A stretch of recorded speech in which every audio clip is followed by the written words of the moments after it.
ഒരു വീടിനെ സംബന്ധിച്ചിടത്തോളം ഏറ്റവും പ്രധാനപ്പെട്ട ഒരു ഏരിയ എന്ന് പറയുന്നത് ആ വീടിന്റെ കിച്ചണാണ്. തെക്ക് കിഴക്ക് ഭാഗത്ത് കിച്ചൺ ഉണ്ടെങ്കിൽ ആ വീടിന് ഒരുപാട് സാമ്പത്തികമായിട്ടുള്ള ഉയർച്ചകൾ ഉണ്ടാവും. ഇവിടെ ഒരു വിളക്ക് കത്തിച്ചു വെച്ചാലും അവിടെ ഒരു അഗ്നി ഉണരും. അതനുസരിച്ചിട്ട് നിങ്ങൾക്ക് സാമ്പത്തികമായിട്ട് ഒരുപാട് നേട്ടങ്ങൾ കൊണ്ടുവരാൻ ഈ ഒരു ഫയർ എനർജി നിങ്ങളെ സഹായിക്കും. ഒരു വീടിനെ സംബന്ധിച്ചിടത്തോളം 8 ദിക്കുകളാണുള്ളത്. അതിൽ പ്രധാനപ്പെട്ട 4 മൂലകൾ: സൗത്ത് തെക്ക് വശം, നോർത്ത് വടക്ക്, വെസ്റ്റ് പടിഞ്ഞാറ്, ഈസ്റ്റ് കിഴക്ക്. തെക്ക് പടിഞ്ഞാറ് എന്ന് പറയുന്നത് സൗത്ത് വെസ്റ്റ് കോർണർ, ഇതിനെ നമ്മൾ അഥവാ കന്നിമൂല എന്ന് പറയും. വടക്ക് പടിഞ്ഞാറ് എന്ന് പറയുന്നത് വായുകോണ്, north west corner. North east എന്ന് പറയുന്നത് ഈശാന കോണ്, വടക്ക് കിഴക്കേ മൂല. സൗത്ത് ഈസ്റ്റ് എന്ന് പറയുന്നത് അഗ്നിക്കോണ്, അതായത് തെക്ക് കിഴക്കേ മൂല. അങ്ങനെ 8 ദിക്കുകൾ ഒരു ബ്രഹ്മസ്ഥാനവുമായിട്ടാണ് നമുക്ക് എല്ലാ വീടും വരുന്നത്. ഇതിൽ വാസ്തു വളരെ പ്രധാനപ്പെട്ടതായിട്ട് പറയുന്ന ഒരു കാര്യം എന്ന് പറഞ്ഞു കഴിഞ്ഞാൽ, ഒരു വീടിനെ സംബന്ധിച്ചിടത്തോളം ഏറ്റവും പ്രധാനപ്പെട്ട ഒരു ഏരിയ എന്ന് പറയുന്നത് ആ വീടിന്റെ കിച്ചണാണ്. അപ്പോൾ ആ കിച്ചന്റെ ഡയറക്ഷൻ ഏറ്റവും അധികം പ്രാധാന്യമുണ്ട്. അപ്പോൾ നമ്മൾക്ക് പണ്ട് കാലം മുതലേ കേരളത്തിൽ നോർത്ത് ഈസ്റ്റ് ഭാഗത്താണ് കിച്ചൺ വെക്കുന്നത്. അപ്പോൾ അതിന് പല കാരണങ്ങളും ആൾക്കാർ പറയുന്നുണ്ട്. ഒന്ന്, വടക്ക് കിഴക്ക് ഭാഗത്താണ് നമുക്ക് കിണറുണ്ടായിരുന്നത്, അപ്പോൾ അതുകൊണ്ട് വെള്ളത്തിന്റെ ആവശ്യത്തിന് വേണ്ടിയിട്ട് അവിടെ വെക്കുന്നു എന്ന് പറയുന്നുണ്ട്.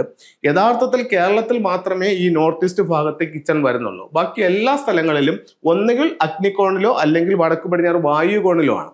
ഇപ്പോൾ ഇവിടെ വളരെ പ്രധാനപ്പെട്ട ഒരു കാര്യം ഞാൻ പറയാനായിട്ട് ശ്രമിക്കുന്നതെന്ന് പറഞ്ഞു കഴിഞ്ഞാൽ, ഒരു വീടിനെ സംബന്ധിച്ചിടത്തോളം ആ വീടിന്റെ അകത്ത് തെക്ക് കിഴക്ക് ഭാഗത്ത് അഗ്നി ഉണ്ടെങ്കിൽ ആ വീടിന് ഒരുപാട് സാമ്പത്തികമായിട്ടുള്ള ഉയർച്ചകൾ ഉണ്ടാവും. അപ്പൊ നമുക്ക് ഇതിൽ ചെയ്യാൻ പറ്റുന്ന ഏറ്റവും പ്രധാനപ്പെട്ട കാര്യം എന്ന് പറയുന്നത് ആ വീടിന്റെ അഗ്നികോണിൽ തെക്ക് കിഴക്കേ മൂലയിൽ കിച്ചൺ കൊണ്ടുവരിക എന്നുള്ളതാണ്. തെക്ക് കിഴക്ക് മൂലയിൽ കിച്ചൺ കൊണ്ടുവന്നിട്ട് ആ കിച്ചന്റെ തെക്ക് കിഴക്ക് മൂലയിൽ നമ്മൾ സ്റ്റൗ വെക്കുക. അത് നമ്മൾ കിഴക്കോട്ട് നോക്കി നിന്ന് പാചകവും ചെയ്യുക. അപ്പൊ നമുക്ക് എന്ത് പറ്റും? അഗ്നികോണിൽ കറക്റ്റ് അഗ്നി കിട്ടും. ഇനി നമുക്ക് അവിടെ ഇത് ചെയ്യാൻ പറ്റിയില്ല, നമ്മുടെ അഗ്നികോണിലല്ല നമ്മുടെ കിച്ചൺ നിൽക്കുന്നത്, മറ്റൊരു ഡയറക്ഷനിലാണ് കിച്ചൺ നിൽക്കുന്നതെന്നുണ്ടെങ്കിൽ നിങ്ങൾക്ക് ചെയ്യാൻ പറ്റുന്ന മറ്റൊരു കാര്യം എന്ന് പറഞ്ഞു കഴിഞ്ഞാൽ, ഈ ഭാഗത്ത് ഒരു വിളക്ക് കത്തിച്ചു വെക്കാം. ഇവിടെ ഒരു വിളക്ക് കത്തിച്ചു വെച്ചാലും അവിടെ ഒരു അഗ്നി ഉണരും. അതനുസരിച്ചിട്ട് നിങ്ങൾക്ക് സാമ്പത്തികമായിട്ട് ഒരുപാട് നേട്ടങ്ങൾ കൊണ്ടുവരാൻ ഈ ഒരു ഫയർ എനർജി നിങ്ങളെ സഹായിക്കും.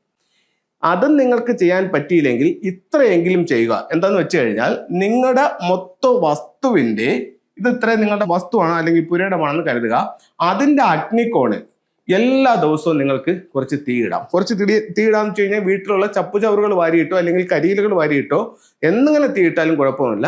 എല്ലാ ദിവസവും തെക്ക് കിഴക്ക് ഭാഗത്ത് നിങ്ങൾ ഒന്ന് തീയിട്ട് നോക്കൂ, അല്ലെങ്കിൽ ഒന്ന് അഗ്നി ഉണർത്തി നോക്കൂ. ഒരുപാട് സാമ്പത്തികമായിട്ടുള്ള അഭിവൃദ്ധികൾ, ഒത്തിരി നേട്ടങ്ങൾ നിങ്ങളുടെ ജീവിതത്തിലേക്ക് കൊണ്ടുവരാനായിട്ട് ഈ ഒരു ടിപ്സ് മുഖേന നിങ്ങൾക്ക് സാധിക്കുന്നതായിരിക്കും. അപ്പോൾ ഒന്നും കൂടെ പറയാം, ഒന്നുകിൽ നിങ്ങളുടെ വീടിന്റെ തെക്ക് കിഴക്ക് മൂലയിൽ നിങ്ങൾക്ക് കിച്ചൺ ആക്കാം, എന്നിട്ട് അവിടെ സ്റ്റൗ വെക്കാം ആ കോർണറിൽ. 2, അവിടെ അത് ചെയ്യാൻ പറ്റിയില്ലെന്നുണ്ടെങ്കിൽ ഒരു വിളക്കെങ്കിലും അവിടെ കത്തിച്ച് വെക്കാം. ഇപ്പൊ വിളക്ക് കത്തിച്ച് വെക്കുകയാണെന്നുണ്ടെങ്കിൽ ഒരു 3 മണിക്കൂറെങ്കിലും അത് ഇരുന്ന് എരിയുന്നതായിരിക്കും കൂടുതൽ ശുഭകരമായിട്ടുള്ളത്. ഇതും പറ്റിയില്ല എന്നുണ്ടെങ്കിൽ, അങ്ങനെയും നിങ്ങൾക്ക് ചെയ്യാൻ പറ്റിയില്ല എന്നുണ്ടെങ്കിൽ, നിങ്ങളുടെ വസ്തുവിന്റെ തെക്ക് കിഴക്ക് മൂലയിൽ എല്ലാ ദിവസവും നിങ്ങൾക്ക് തീയിടാം. ഈ കാര്യം ഒന്ന് ചെയ്തു നോക്കൂ. ഉറപ്പായിട്ടും ഒത്തിരി ജീവിതത്തിൽ നിങ്ങൾക്ക് അഭിവൃദ്ധി ഉണ്ടാവാനായിട്ട് ഈ ഒരു ടിപ്സ് നിങ്ങളെ സഹായിക്കുന്നതാണ്. ഇനി നമുക്ക് ജീവിതത്തിൽ ഉണ്ടാകുന്ന പല കാര്യങ്ങളും ഫെങ്ഷുയുടെ ചില ടൂളുകൾ ഉപയോഗിച്ചുകൊണ്ട് നമുക്ക് ആ സൗഭാഗ്യങ്ങളെ നേടിയെടുക്കാനായിട്ട് സാധിക്കും. ഇപ്പൊ നമ്മൾ സമ്പത്തിനെ പറ്റിയാണ് പറഞ്ഞുകൊണ്ടിരുന്നത്. അപ്പൊ സമ്പത്തിനെ പറ്റി തന്നെ ഫംഗ്ഷനിൽ ഉപയോഗിക്കുന്ന 1-2 ടൂളുകളെ പറ്റി നമുക്ക് നോക്കാം. ഇത് ഒരു ലാഫിംഗ് ബുദ്ധയാണ്. ഈ ലാഫിംഗ് ബുദ്ധ ഡ്രാഗന്റെ ഹെഡും ടോർട്ടോയ്സിന്റെ ബോഡിയും അതിന്റെ മുകളിലാണ് ലാഫിംഗ് ബുദ്ധ ഇരിക്കുന്നത്. ഒത്തിരി സൗഭാഗ്യ ചിഹ്നങ്ങളും ഇദ്ദേഹത്തിന്റെ കയ്യിലുണ്ട്. ഇവിടെ ഇൻഗോട്ട് ഉണ്ട്, അതേപോലെ തന്നെ ഗോൾഡ് കോയിൻസ് ഉണ്ട്.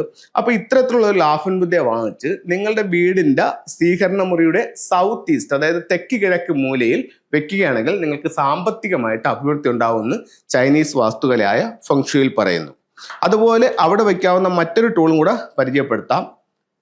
ഇത് ഒരു അരോന മത്സ്യമാണ്. ഈ അരോന മത്സ്യത്തിന്റെ ഒരു സ്റ്റാച്ചു വാങ്ങിച്ചിട്ട് നിങ്ങളുടെ വീടിന്റെ സ്വീകരണമുറിയുടെ സൗത്ത് ഈസ്റ്റ് കോർണറിൽ വെക്കുന്നതും, സ്വീകരണമുറി എന്ന് പറയുന്ന കയറി ചെല്ലുന്ന ഹാള് അതിന്റെ തെക്ക് കിഴക്കേ മൂലയിൽ വെക്കുന്നതും സാമ്പത്തിക അഭിവൃദ്ധിക്ക് നല്ലതായിട്ട് ഫെങ്ഷുയിൽ കണക്കാക്കുന്നുണ്ട്. അപ്പൊ എല്ലാവർക്കും എല്ലാ ഐശ്വര്യങ്ങളും ഉണ്ടാവട്ടെ എന്ന് പ്രാർത്ഥിച്ചുകൊണ്ട് നിർത്തുന്നു. നന്ദി, നമസ്തേ.